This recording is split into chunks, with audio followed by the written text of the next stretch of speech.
So this video is for patients who are about to receive a procedure with us under IV sedation. You're going to be put to sleep. And for you to be put to sleep, there are many things that you have to do in order to make sure that the procedure is safe and that we take care of you with the optimal results. So I'm going to be reading one step at a time to make sure that you understand. And we're going to also give you these two papers to read that summarize exactly what I'm going to speak about. And at the very end, you will have an easy checklist to have to show you essentially what you need to remember before you come to the procedure. All of these videos are going to have a QR code, which is a code you scan with your phone that help you watch the video when you need it to in case you forget. So to start, if you are receiving the IV sedation, you need to absolutely not eat or drink anything from midnight the night before. Nothing. No coffee, no milk, no anything, not even water.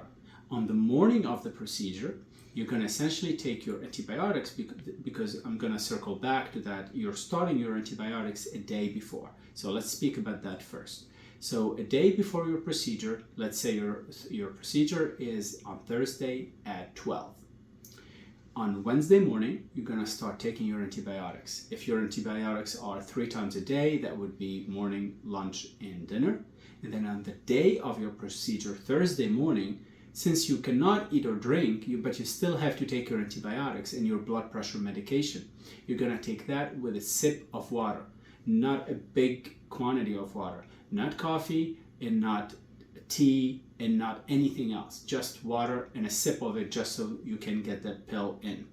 This also applies to any of your regular medications that you're taking, for the exception of diabetes. If you do have diabetes and you take insulin or something along those lines, do not take those since you're fasting. All diabetics know this. You don't inject or take medications for diabetes or if you're fasting, because it lowers your blood sugar too low. So that's one thing. Now let's talk about the dressing. You want to dress comfortably for the procedure. You want to have a short sleeve underwear that you're wearing that should be thick enough so that you're warm, but should stop here, because on the day of the procedure we need to access this area of your arm. We might inject you with medication, we will take blood pressure, and we don't want you to be wearing a long sleeve thick garment or pullover that does not allow us access to the site. So on the day of the procedure, we're going to give you cold packs for the areas that we did surgery on, and these don't last long. So for you to be able to be prepared, I'm going to go through a number of things that you need to buy prior to your procedure. The very first one is a strap that has cold packs in them. So this is to be bought from Amazon. It costs around $16 or so. And what you want to do is have it at home and have the cold packs be in the freezer ready to be used when you get home. And essentially the way you're going to use it is by strapping it this way and placing it like this. And now with this, you're going to have enough pressure and you're going to have cold that will essentially provide you what you need to heal properly. We're going to revisit this strap in the other video that speaks about what to do after the procedure. Now you also want to have hydrogen peroxide, 3% from the pharmacy.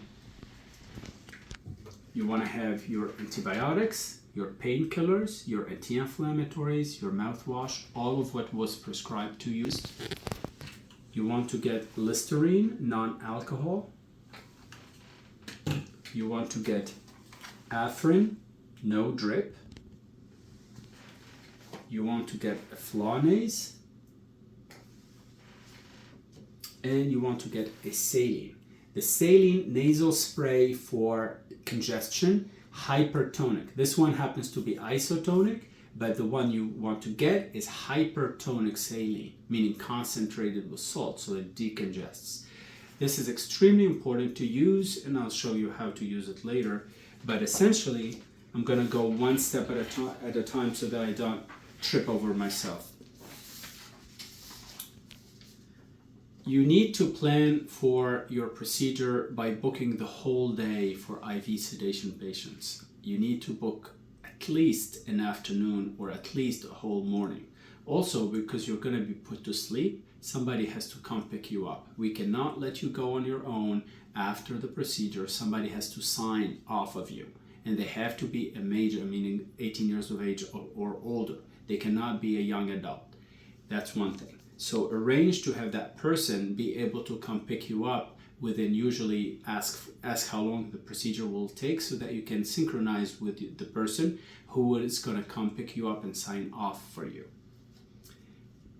Now, if you have high blood pressure, you need to take a blood pressure regularly and record it on this sheet 3 times on 3 different days, and then you're going to calculate the average. Your blood pressure at the time of the procedure should be no more than 150/100. If it's more than that, your procedure will be canceled. We have diagnosed a lot of patients who did not think they had high blood pressure with high blood pressure.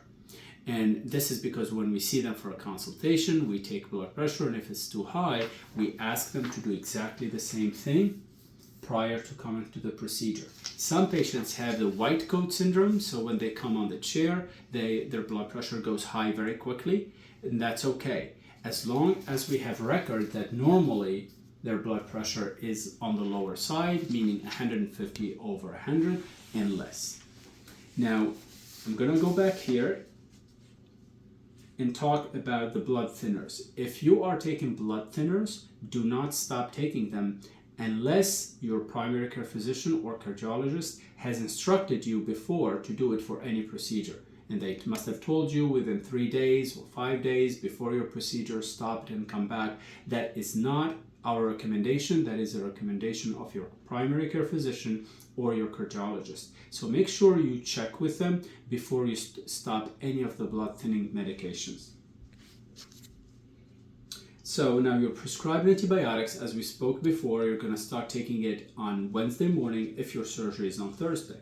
So Wednesday morning, you're going to take a pill, lunch, and dinner.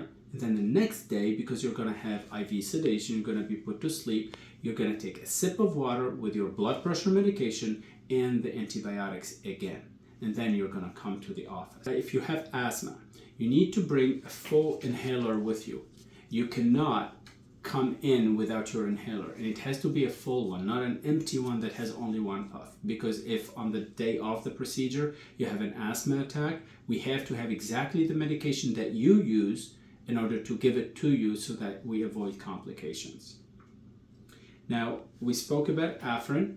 Bring this Afrin with you on the day of the procedure. This is what you're going to use right before we put you to sleep to make sure that your nasal passages are clear, so that we can actually start the procedure and you can breathe very well, because we're going to put an oxygen mask, and if your nasal passages are too congested, you won't be able to breathe very well. So make sure you bring your Afrin with you on the day of the procedure.